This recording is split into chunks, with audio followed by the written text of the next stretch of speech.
All right, hello. It is a pleasure as always to be here. This is B. We're excited to be able to come back today for another video, exploring some of the subtleties of intuitive life. We've already certainly explored some elements of what makes intuitive life more challenging than, let's say, typical life here, some of the unique pressures that you're facing, and the fact that those unique pressures are purposeful, right? From a larger divine perspective, from a soul perspective, they're purposeful to such a degree that it's actually the point of your experience. One of the main points of your experience, as orchestrated and guided through your intuition, is to create these sorts of experiences where you have these very unique conflicts between what we call your body and your soul, between who you ultimately are and who you have been, is a way to think about it, but even more so, what Earth has been.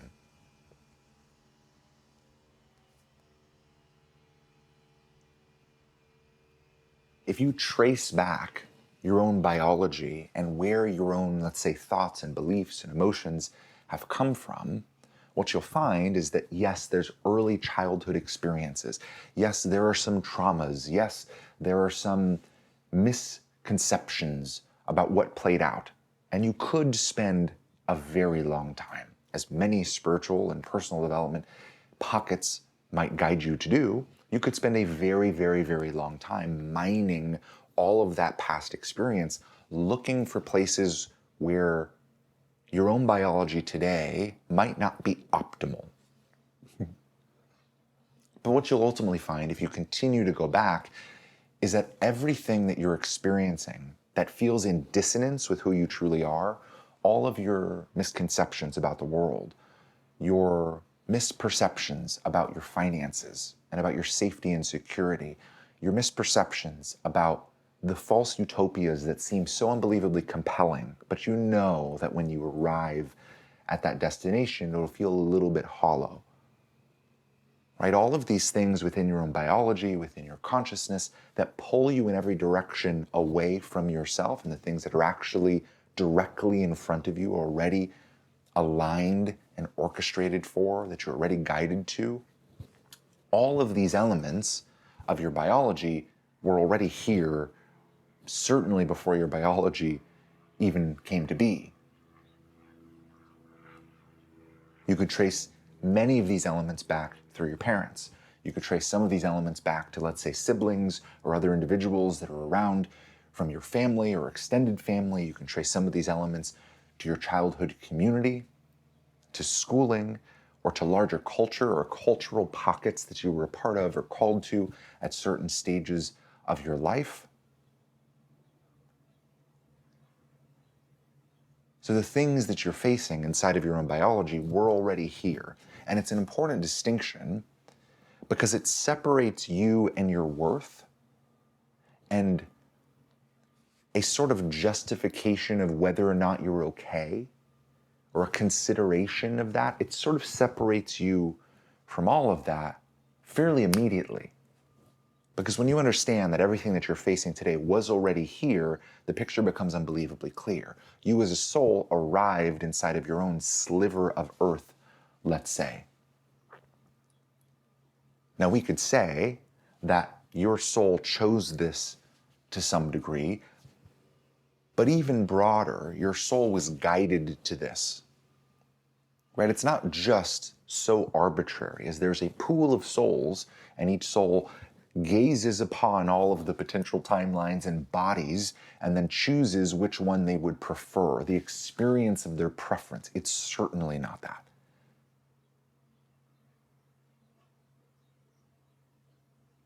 You didn't so much choose your parents and the experience of your childhood as much as you were guided to an experience that was useful to you.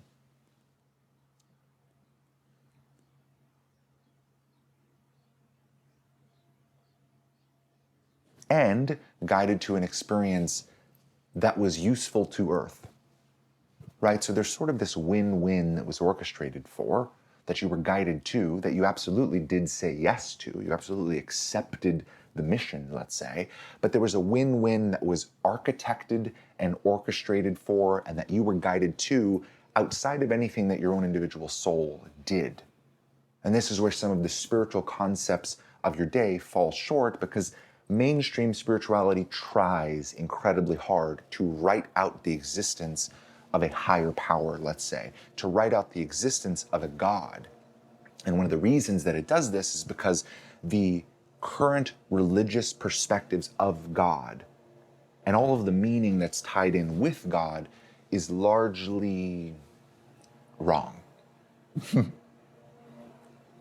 it's very tempting to say, I know that God, as people talk about God, is incorrect in some way. I know that God, as people talk about God, may have even just been a mechanism of control in some way. And we would agree that many of the current conceptualizations of God were control mechanisms, or were meant to bypass free will in some way, or meant to deceive in some way, or even to mask the actual God, right? To create a sort of God that's separated from the actual reality of your real-time personal connection to the real God that then you worship in lieu of your own real-time personal connection to a higher benevolent wisdom. Right? So we would agree with mainstream spirituality on most of that, and most of the critiques of the world's religions and of the major ways of conceptualizing God. We'd absolutely agree. We wouldn't agree with then writing out God entirely. It's a little bit too simple. And in fact, we would see that almost as another branch off religion that does the exact same thing, right? Conceptualize how everything came to be in such a way that you can write out God. So from our perspective, you do have the world's religions, or the most common ways of conceptualizing God, the most common ideological frameworks for how to relate to God, and then you have New Age, which sort of decides that it's going to do something different and new, but creates another ideology that still separates you from your ultimate reality, that still separates you from the wisdom and the guidance that is behind the whole purpose of your existence.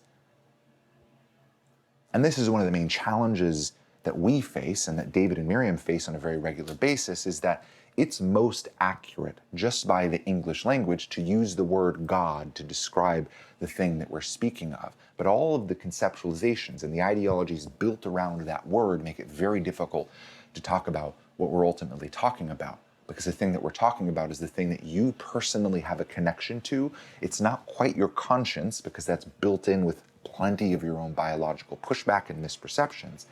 But it's a similar feeling. It's the deepest rightness within your being. You have access to right and wrong, not from your perspective or a cultural perspective, but from a higher perspective. And it's unbelievably adaptive. There is no right across the board. There is no wrong across the board. It is impossible to conceptualize a rule set that is complex enough to take into account every single human experience in every single circumstance. There are times where things that are bad from a cultural perspective are absolutely the right thing to do. There are times where things that are irresponsible from a cultural perspective are absolutely the things to do. You know that from your own experience. But the way you know that inside of your experience is from that deepest knowing that can be felt. And when you recognize that there is a higher external benevolent wisdom that you are attached to in some way, the picture starts to become clear, and it becomes more clear that many of the world's religions and spirituality as a whole are sort of masking this reality, are masking your direct source to benevolence. So you end up with this sort of funny feeling as you navigate the world that everything feels wrong, and it's very easy to justify that to yourself as a personal problem. I only feel this discomfort because I have a perspective that's generating a feeling that everything is wrong. But that's not the case. Everything feels wrong to you because you can feel connected to your deepest rightness that there is something else that people aren't completely acknowledging that is a truer right than anything else that's structurally here and anything else that's ideologically here. Right? You can feel some issues with the major ideologies. You can feel some issues with the predominant structures of your civilization. You can't always quite pinpoint exactly what those issues are, what the perfect solution would be. You can't write down every single way to fix the structure, but you can feel when things are off. That feeling is connected to what we would call your intuition. And what we would call your intuition is a direct, real-time, personal connection to God. Not the God of your major ideologies, not the God of the structures of your day, but what we would see as the actual God, and the God that was there before any of these structures were, let's say, implanted into your culture. So coming back all the way to the place that we started, we have an experience where you are inside of a body that's representative of Earth. Your soul was guided here by that external benevolent wisdom for a purpose. And that purpose, again, was twofold. One, it was good for your soul. There are lessons here for your soul to be in conflict with a biology that is precisely in conflict in certain ways. Right? It's like you gathered very specific elements of Earth from your parents, from your childhood community, from your experiences, and from the pockets of culture that you were then guided to. Throughout your early life experience, you're gathering data or gathering ways of being that conflict with your soul precisely in the way that you were guided to. Those conflicts then create choice points in your reality where you're able to choose between how your soul essence is when you came in and the preferences of your body as shaped by Earth. Now, there's some soul evolution there in that conflict. You may learn that love as a massive high virtue doesn't work in every single circumstance. You may learn that truth doesn't work in every single circumstance. You may learn that certain things are more efficient, certain ways of being are more efficient. You may learn that kindness, given the circumstances of Earth, might only lead to perpetual suffering for yourself, where you were so drained of all of your own resources because other people are so willing to take advantage of you that you have no ability to do anything you came here to do. The experience of Earth and being in conflict with your own biology and being in conflict with the world at large gives your soul very unique lessons. That's one of the major reasons why you were here and why your whole childhood, all of the experiences you were guided to, even the most challenging experiences, help you in some way. Your soul comes out with greater wisdom, your soul comes out with more experience, and most importantly, your soul comes out with more nuance. The values that were already here and having to choose through them to re-emerge as yourself, now with more nuance, is an experience that's unbelievably rare. It's an experience that's unbelievably beneficial to actually get to grow as a soul. And you can imagine, because other people are in their own body versus soul conflicts, the sorts of experiences that you can be guided to can get unbelievably nuanced. Does truth or does kindness work better in this exact sort of circumstance where the values and the ways of being that are coming together are sort of locked away in this particular dynamic?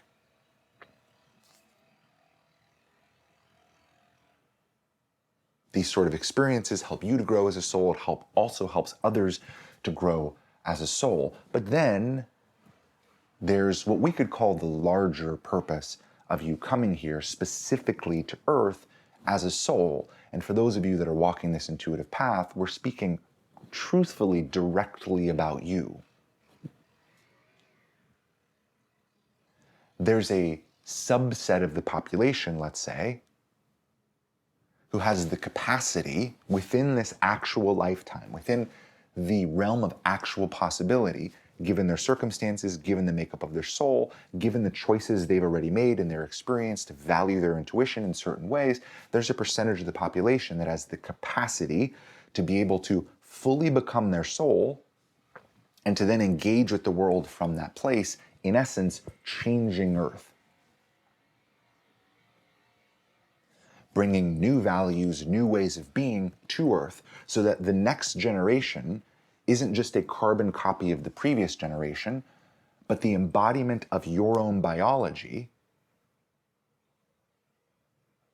transforms in a very specific way to then become the embodiment of the next generation, right? You can imagine things progressing over time because everyone's biology is being slightly tweaked by their soul.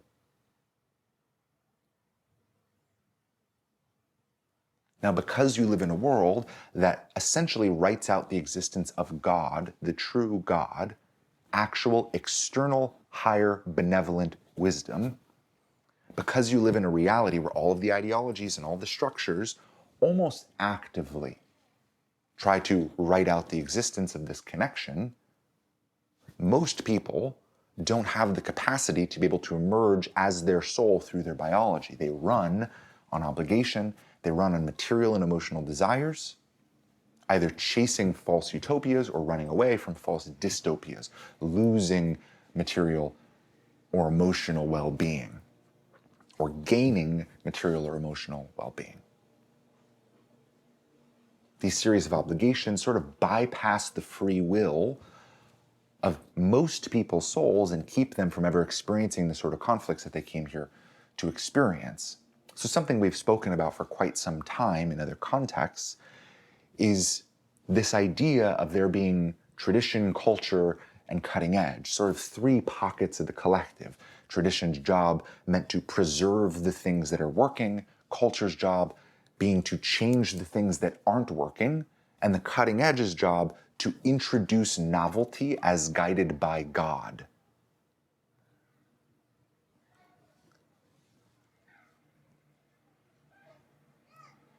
Now you might imagine that in a perfectly light civilization where none of these control mechanisms were bypassing anyone's free will, that this would play out pretty well. Tradition as a whole, which is a fairly substantial percentage of the population, along with culture, the cutting edge being fairly small, relatively, tradition would preserve the things that are working. They would take a stand and specialize in the best aspects of civilization as it was already built and guided by God the entire time, right? Culture would then, using their own guidance, identify the things that weren't working and actively work to change them, in essence, changing tradition, the things that will then be preserved over time. But the things that culture then changes things into are often brought through by the cutting edge. The way that culture even knows that there's something wrong and that there's something better that's actually possible is from those that are specializing in the real-time personal connection to God. There's a reason why the percentage of individuals that we call the cutting edge are relatively small. And it's because you don't need that many people relative to the whole population to specialize in doing very little, but in engaging with that real-time personal connection to God as their specialization. But that's essentially the point of the cutting edge, is to specialize in the connection, not to specialize in changing what's here or to specialize in preserving what's here. That's most of the work of a civilization. So you have tradition maintaining what is good, culture changing what is bad, and the cutting edge helping to sort of guide that process through time and to introduce novelty as guided by God, the things that are ready to come in for that sort of civilization, the sort of improvements and tweaks that will overall benefit the quality of life of everyone involved. But as you might have noticed, when we began describing this, we started by saying that this is what could be if your civilization were light, or if you were to imagine a fully light civilization, this is how it would function. But that's not particularly what you have here. What you have is a reality where most individuals exist in a sort of limbo. They're not preserving what is good or changing what is bad, because good and bad are only truthfully defined by God. Good and bad are calculations made by that higher benevolent intelligence. The path to that greater rightness is the same as the path of that intuitive guidance.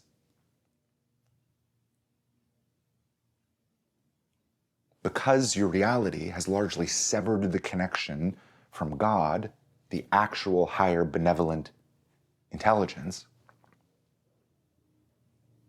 you don't particularly have the ability as a collective, as a whole, to play the roles that souls would typically play in a collective. What you have instead is an external force separate from that higher benevolent wisdom. You have an external force that's informing the general trajectory of your planet. There's something else other than that deep rightness. Again, this is why it comes down to that feeling at the end of the day that everything feels just a little bit off.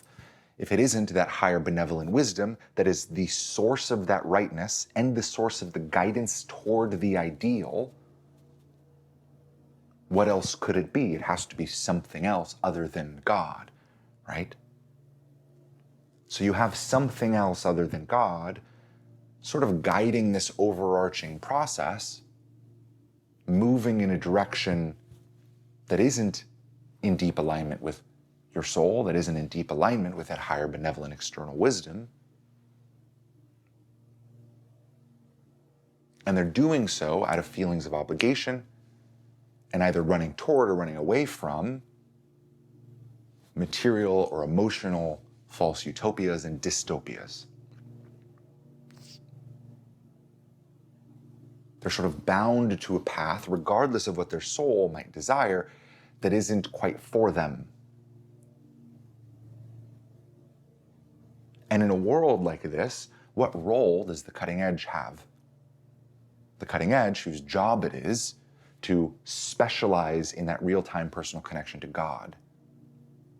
Well, if tradition and culture aren't particularly playing their roles, they're not particularly looking for divine novelty, they aren't particularly looking for what is right or what is wrong from a divine perspective, the cutting edge sort of has no role. Who are they to inform? What are they to inform?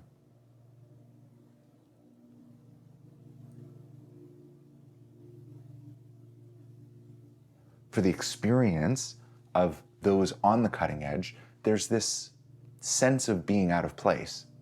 There's a sense of living in the wrong time, or from being somewhere else, or from being from somewhere else, right? Like maybe I'm an extraterrestrial. Maybe I came here from a different world, a different civilization, because there's no way that this is my home.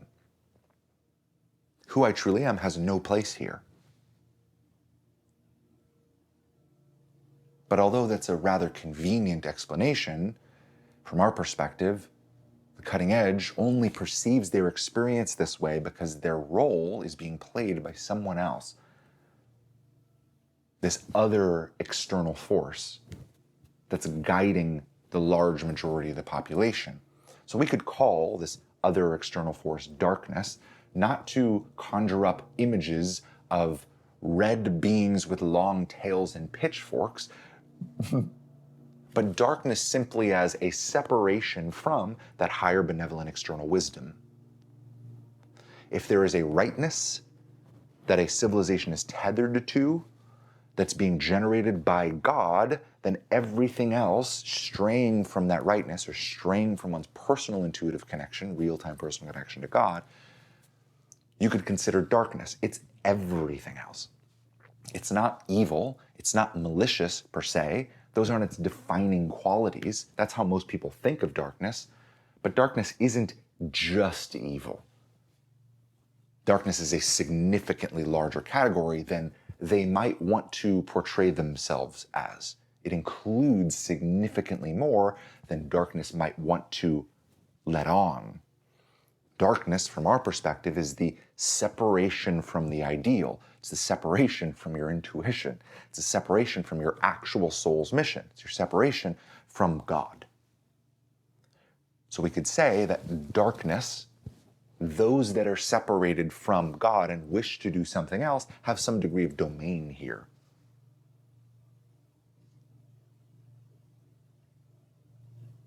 This reality didn't just emerge by chance.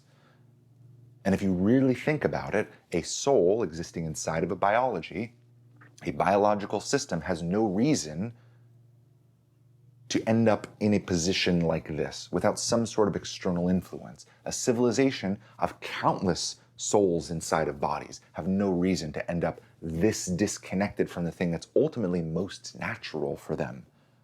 The most natural way of being inside of reality, because there's so much guidance, because it is so innate to who you are to operate in this way, because your soul is light, and the large majority of souls are light and connected to God already, accepted a mission to come to this place by God,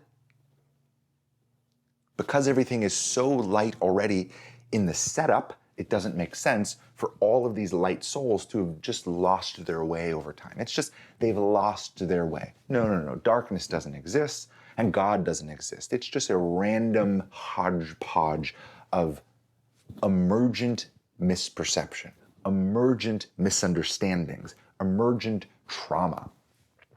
The more you think about it, the more it falls apart if that misperception has no source.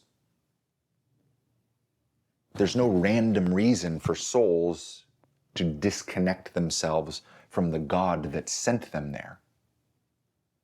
And there's no reason for the biological systems that were here, even in its earliest state, to be so unbelievably unruly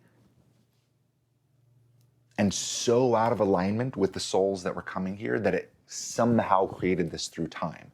The more you think about it, the more that idea starts to fall apart. It's convenient because you don't have to acknowledge God, don't have to acknowledge darkness, don't have to acknowledge an etheric world, don't have to acknowledge really much of anything of the soul reality.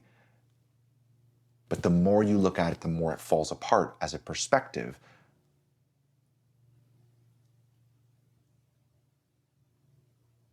At the end of the day, there has to be some sort of source for things to go so off track from God's perspective, and for God to have been hidden so thoroughly. How do you end up with a large selection of ideologies, all of which lead you essentially nowhere, all of which lead you away from your own soul, away from your own intuition?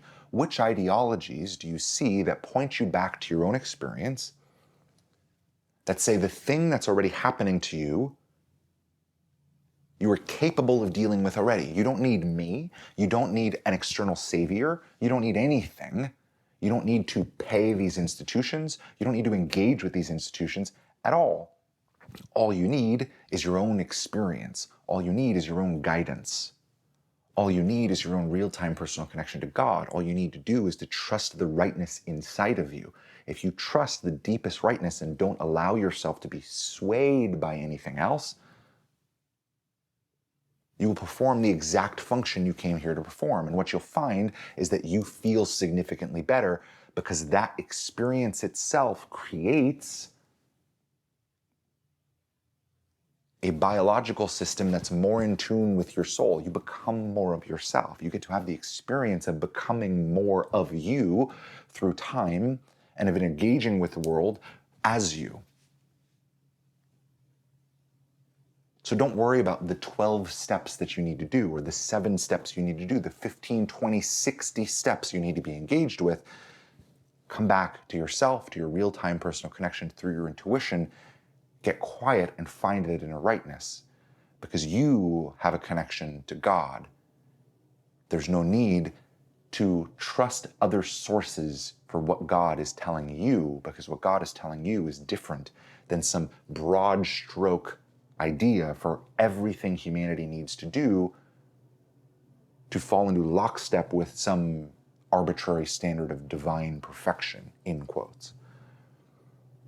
What ideologies do you see out there that point you back to yourself?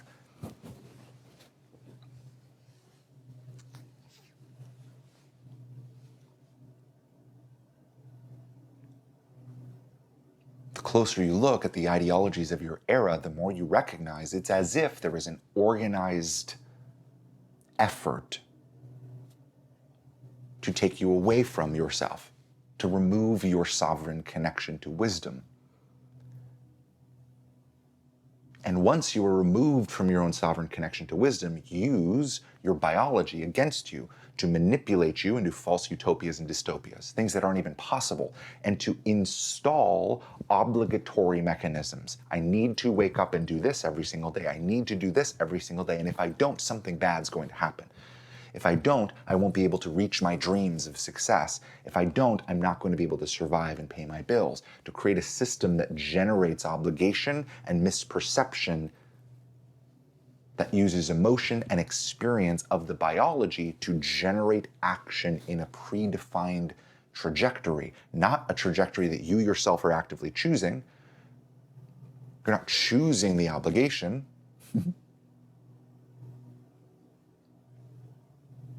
You're not actively choosing to go in the direction of your obligations. You're choosing to be responsible. You're choosing to be good as defined by the larger system. You're choosing to engage with reality in a way that relieves pressure from your biology or that gets you excited about living in a better reality.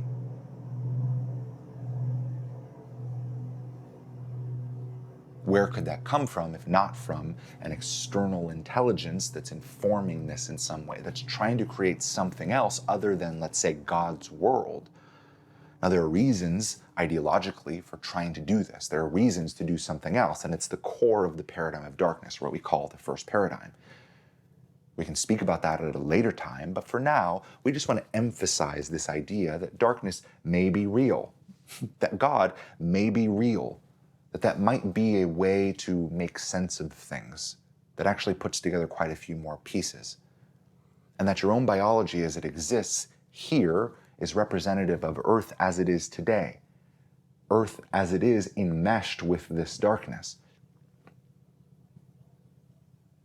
Your soul is inside of this very unique puzzle then of how to unlock false obligations, how to unlock the false dystopias and utopias to relieve you from them so that you are no longer bound with your free will to things that you wouldn't otherwise choose.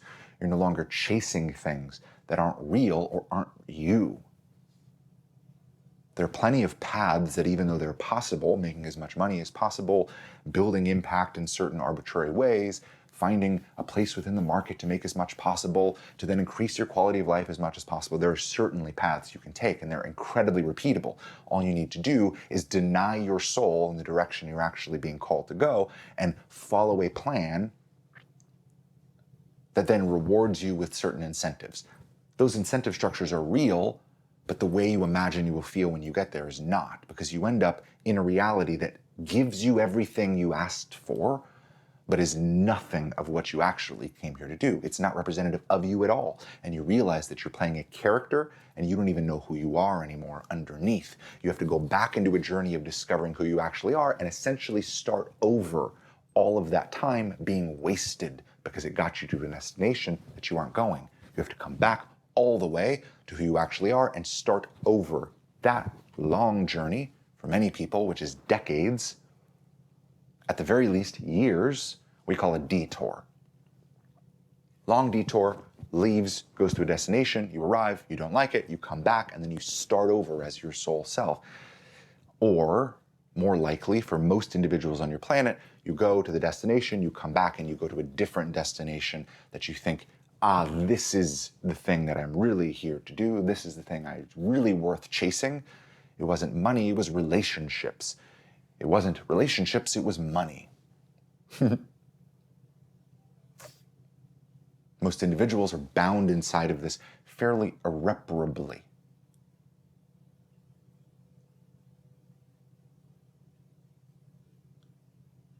But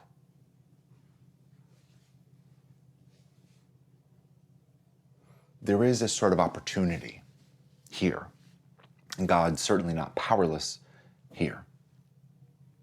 Many of the things that happen in your reality are just a result of existing in a world that is unideal. A result of the decisions that are being made by everyone else that's, you could say, co-creating your reality. But just the decisions then change the trajectory of what's happening. If you move something from point A to point B, the reality that you're in is that thing being at point B, right? You can engage with the reality, everyone's engaging with reality and engaging with others, and the decisions that everyone's making are changing physical reality.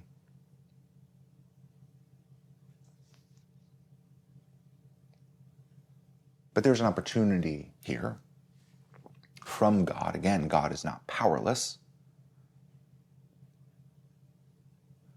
to guide a subset of the population to re-engage with their role anyway.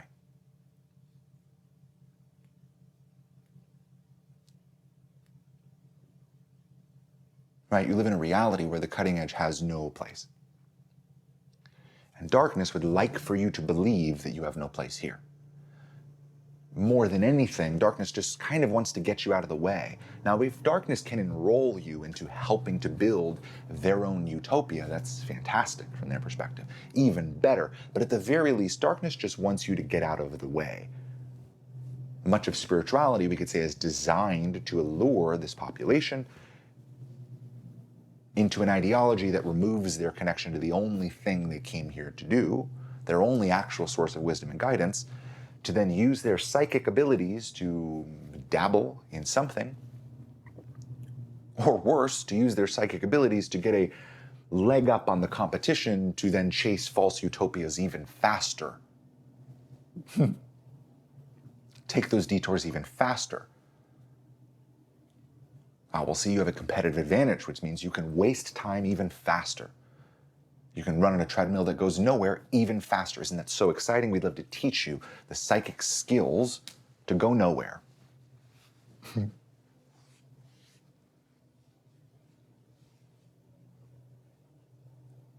Darkness may want the cutting edge to play no role, at the very least to get out of the way, to sit in sorrow and to feel as disconnected from reality, hopeless, worthless, irresponsible as possible. And in doing so, slow down their journey enough that they don't come back to the conflicts that God's orchestrating them to. Because if they were to come back to the conflicts that God's orchestrating for, if they were to come all the way back into the experience of what's already happening and engage with their actual reality using their own connection, they would grow. And see, if they grow too much, then they will know that even though we are playing that role right now of the cutting edge, even though darkness is playing the role of the cutting edge to inform the rest of the collective of where things are going, we don't want them to know that, well, they could too. That would be rather unfortunate if everyone had options. If their obligation and the false utopias and false dystopias weren't the only options, then those obligations don't seem so obligatory anymore. Then those desires maybe start to feel as hollow as they actually are, because half of what makes you chase things that aren't real in the first place is you think it's the only option. That there's nothing better to this life, that there is nothing more to this life than this.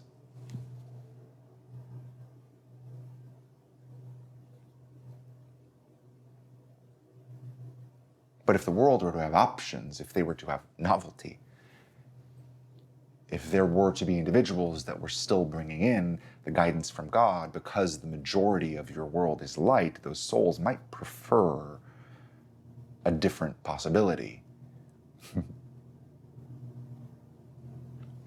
So there's some degree of divine intervention involved in this plan, let's say, this plan of God to restore your world to the ideal, at least to give your world an option, right? If everyone here, light or not light, were to choose to continue to engage with the obligations, with the false utopias, and were to build the world that darkness has envisioned for this place, for whatever reason that may be, we'll talk about that again later, if everyone were to engage with that, and to actively choose that, then of course God would step aside. God's not particularly intervening to bypass your free will in the other direction. God's not a benevolent dictator that demands that you walk on the path that's going to help you and others the most. God's always an open door. God's a real-time personal connection that informs, not demands. God's a source of benevolent wisdom, not a source of rule sets and obligations. And certainly God's not going to step in and intervene inside of your own consciousness to force you to do something. If God were that, darkness would have every right to build something else. They would have a very clear justification to stand on. The thing we're following is an evil dictator that's controlling our decisions. Can't you see that we have no free will? Let's try to build something else. That would be justified if God were stepping in and controlling your actual decisions. But God's not doing that. God's a continual open door. Again, the real God, external benevolent wisdom. This guidance is available to everyone constantly, but darkness has sort of consumed the free will or bypassed the free will through this obligation, through this material and emotional desires. And again, what you're left with is a world where the cutting edge isn't particularly playing their role, where they feel left out, where they feel as though they don't have a place, where they feel irresponsible, terrible, and God is intervening in a very particular way. The opening, it's been here for quite some time. The opening are those little nudges inside of the cutting edge's experience where they feel as though they're not supposed to walk a traditional path, where they feel as though they're guided to something else. There's something else here for them to do. And the many lessons that come from the challenges along the way, the divine intervention is essentially an alteration of the cutting edge's biology to be compatible with their soul again, to build enough solidity against darkness, against the obligation, the false utopias, the false dystopias, that their own free will, at the very least, is preserved. They're able to act as themselves. Now, if the cutting edge is able to act as themselves and their biology isn't being manipulated like everyone else's is, then the cutting edge could create something through time. This is a ways out, but the cutting edge could create something that's actually representative of the ideal as seen by God. The cutting edge could actually create something that's maybe beneficial here. And at the very least, even if they never got to create anything, they would create a model, a sort of psychic blueprint inside of what we call your collective field, a psychic blueprint that everyone else could feel to some degree for how to escape false obligations, for how to escape the allure of false utopias, for how to escape the panic of false dystopias looming over you, looming certain doom, how to navigate these sorts of experiences, how to overcome the biological reality of your era. That's, at a bare minimum, what the cutting edge might be able to do here.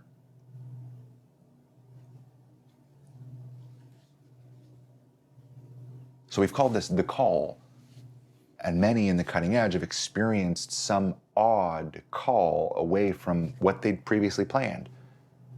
This is very much so a direct divine intervention, an option. Again, not an obligation, but an option of, hey, there's a better path here actually available to you.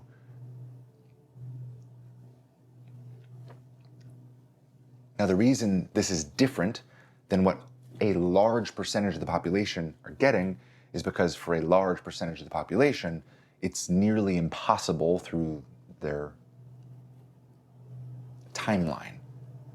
The time they have left, the circumstances they're inside of, and the role that they would be here to play don't line up within the realm of possibility. There is a percentage of the population that has the capability to do something useful here from a deep soul perspective. It's not that reality is not useful for everyone else. There's plenty to play out and plenty of guidance along the way. But this path, this call, is not comfortable. And to go through this call to gain a degree of sovereignty against darkness, if you weren't capable of doing anything here, substantial, of changing something here, it wouldn't be worth it. It just wouldn't. It would be unnecessary pain. Because as many of you know, who are already living this intuitive lifestyle, when you trust your intuition, it's not comfortable. You feel as though everything's going to fall apart. Sometimes things do fall apart. Certainly, relationships fall apart. Certainly, opportunities fall apart. But they're relationships that weren't aligned with your becoming, and they're opportunities that are just doorways to detours. You don't know this in the actual experience, though. It feels excruciating at times to trust yourself and to build the solidity to the sort of pressures of your civilization and to the pressures of your own biology. It's crazy making at times. It's unbelievably difficult. That sort of intervention, to do that sort of thing that quickly in that condensed of a time period, one, requires choice. It requires an opt-in sort of setup. It's not a mandatory path for the cutting edge. Certainly not.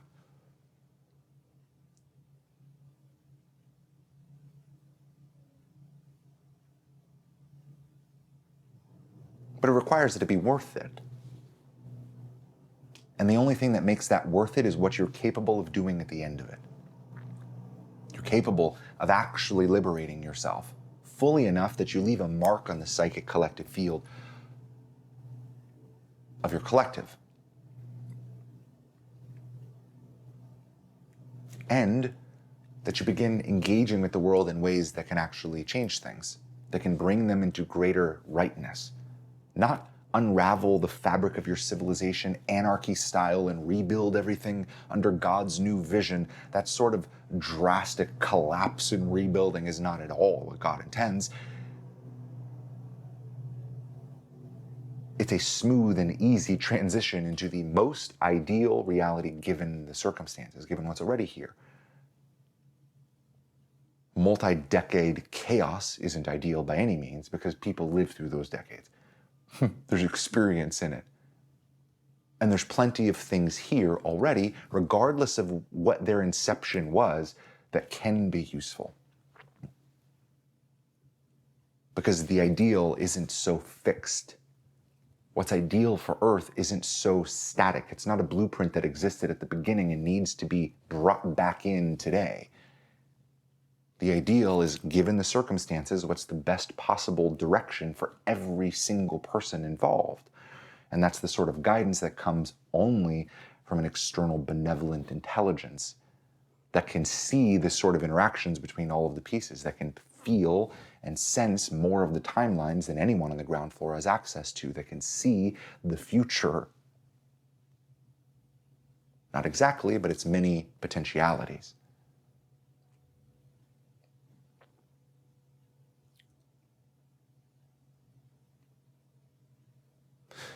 So this intervention is an opportunity for the cutting edge to learn to trust themselves. And that happens through the experiences that we've been speaking of in the last couple videos. It happens through the experience of hardship and conflict. And the reason why that guidance is going deeper into that conflict is to facilitate a very specific transformation where you can build the sort of solidity that allows you to reclaim your free will as a soul. Something that's uncomfortably rare here. much more rare than people would like to admit.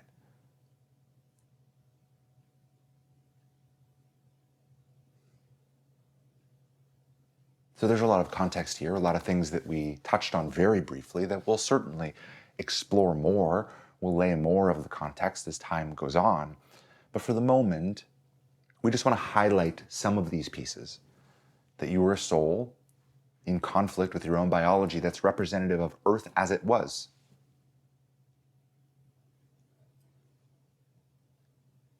And Earth as it was and is largely determined outside of God.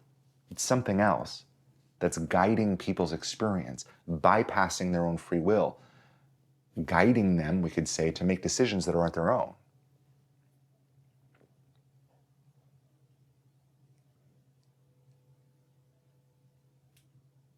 And even given that circumstance that feels fairly bleak, because in this sort of world, even the cutting edges, free will is bypassed.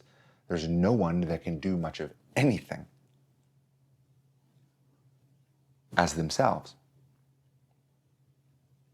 But given these circumstances, there's a sort of divine intervention where God says, okay, given this reality, why don't we just put the cutting edge through an accelerated educational period where they're able to reclaim their free will, and then they can choose for themselves what they want to do with it.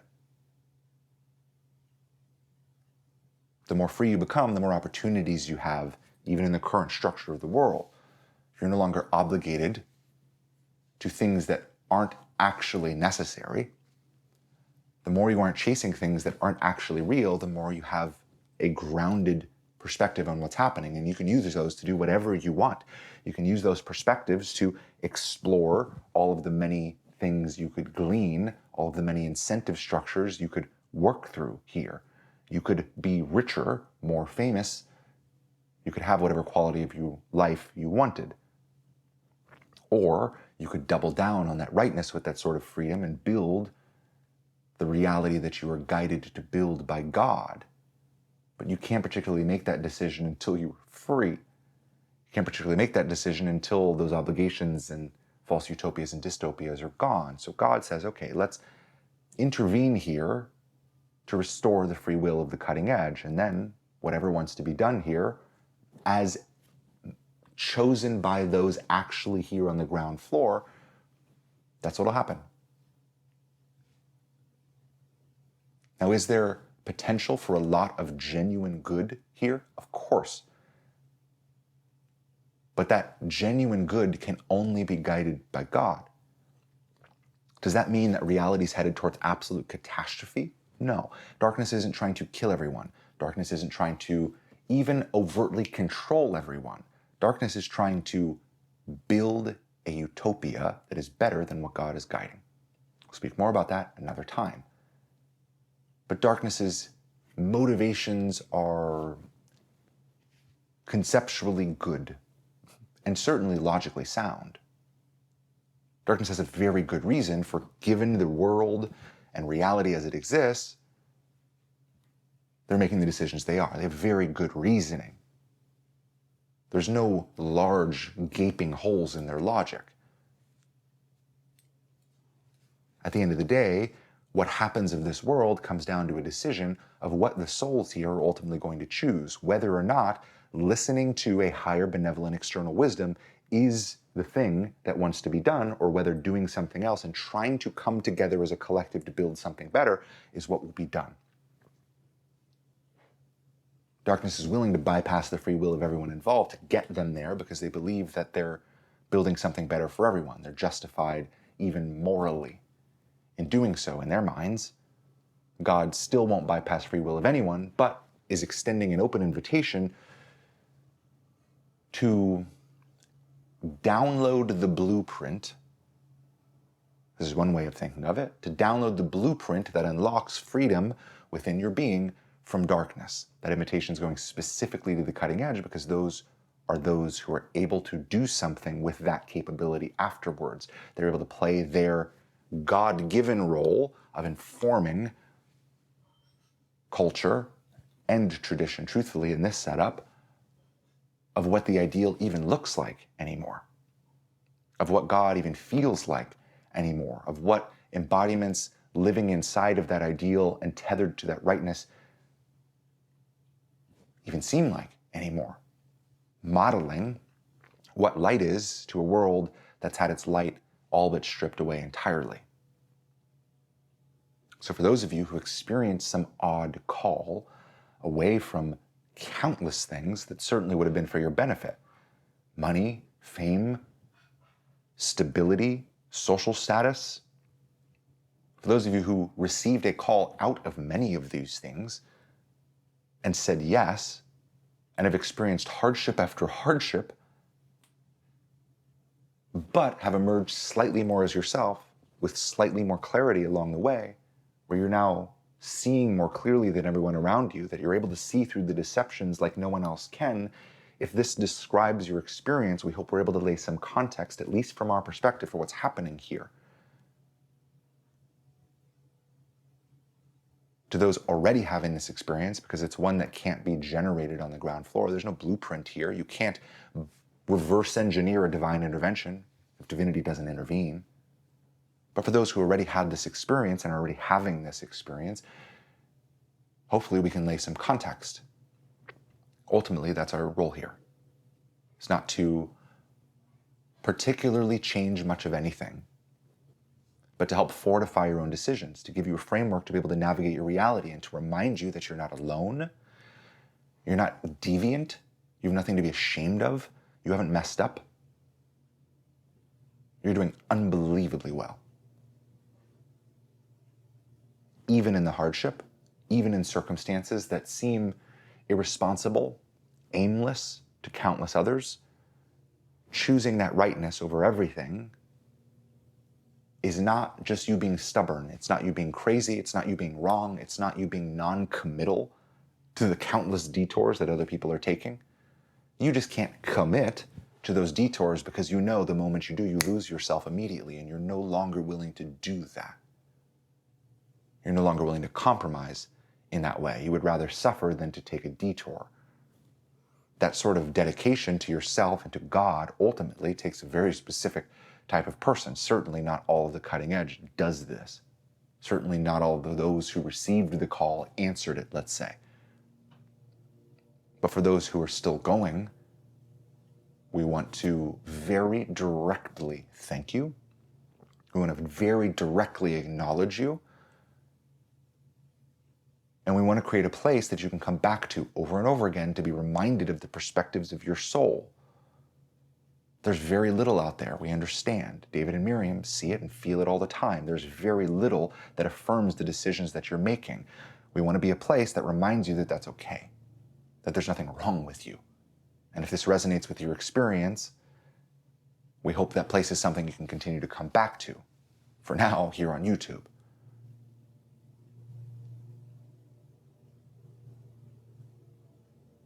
And if this sort of resonates, but not entirely, and you're still dabbling, well, we'll be sure to make it as clear as possible who we're speaking to. And over time, chances are you'll likely either be offended by David and Miriam, or you'll find something ideologically incompatible with your way of being, and you will simply orbit out. You'll forget about it. Much of what David and Miriam are called to do on a very regular basis is to help sort out the people we aren't speaking to, because it's tempting to hear the sort of thing we're talking about and to try to reverse engineer it, to try to make up intuitive guidance. But this path isn't particularly for those who aren't doing it already. That's one of the oddest things about the second paradigm as a whole, is we're only speaking to those who are already doing it, and to those who aren't doing it, there's no way for us to help them to do it. And although that may seem as though we're going to be speaking to a very, very small number of people forever, there are more of you than you think. There are more people out there who have the exact same experience as you, and hopefully over time we can sort of gather those people. To one, help to any degree we can, but two, and maybe even more importantly, so you can see that you're not alone. So you can see that you're having a very distinct experience that's unbelievably predictable, that makes a lot of sense, that tracks intuitively, but also cognitively, that isn't so aimless, that perhaps you haven't been so aimless at all. Perhaps you've been following the real, true God, an actual higher benevolent source of wisdom, the actual intelligence that orchestrated and guided for you to be here in the first place, the actual intelligence that you have access to constantly, but that's buried underneath countless obligations and intense emotions that tell you to do everything else other than to listen to yourself. We hope to make your reality as clear as possible.